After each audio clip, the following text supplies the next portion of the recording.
Alright, another update. I checked my fish tank this morning. There was only one survivor. And it's possible it was the same exact survivor from the original batch. So I just got back from Rick's Fish and Pet Supply here in Frederick. I ordered 4 more fish. And I'm like, I gotta change something up. I didn't want the one Tetra to be all by himself, but I wanted to make sure that I was doing something different because something is not working. So I made a significant change. And that significant change is this light. And I could have sworn that the first time that I researched this, it said that the blue light was fine. But when I was looking in all the aquariums and all the fish tanks over at Rick's, I realized that there wasn't a single one for freshwater fish that had the blue LEDs on. So if nothing else, I think even if they can survive okay, it's a tremendous transition for the fish to go from a regular light to a blue LED. So what I just did was I turned off the blue LED.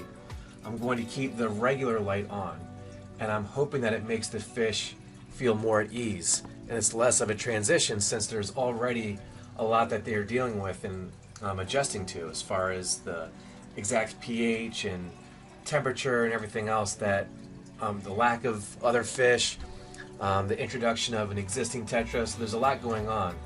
So I'm trying to ease that transition as much as possible. So that's the very first thing. You'll notice that they're all schooling together, which is great. The first batch that I had, there was like different cliques, and they're not supposed to be like that. They're supposed to school together. So this already is seeming to make a big difference. Another thing that I've noticed is that they don't seem to be eating the fish food. There's some larger flakes down here, some flakes up on the gravel. In talking with someone on Facebook who reached out to me because they're impressed with my setup, I think his name's Tristan.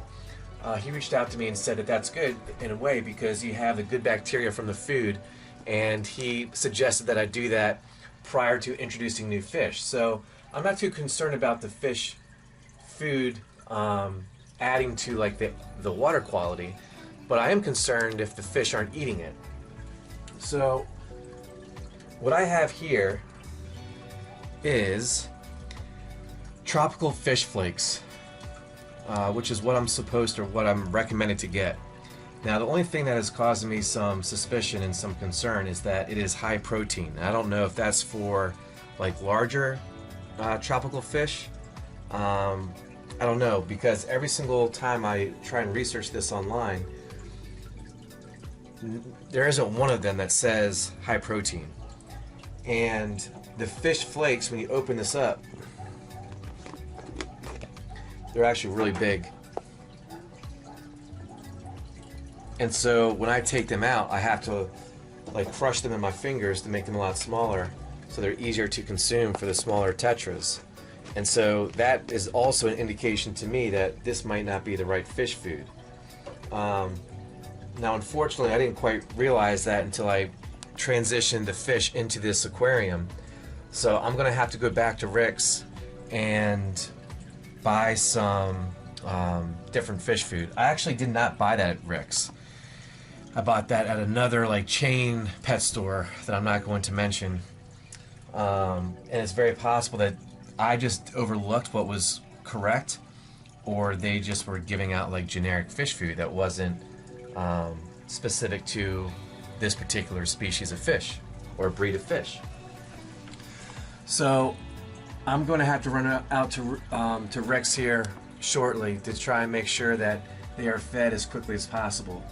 And again, I think that will help them transition into the new aquarium and get them acclimated as quickly as possible, so we don't have any additional trauma or fish that perish within the first 24 hours. All right, thanks for watching.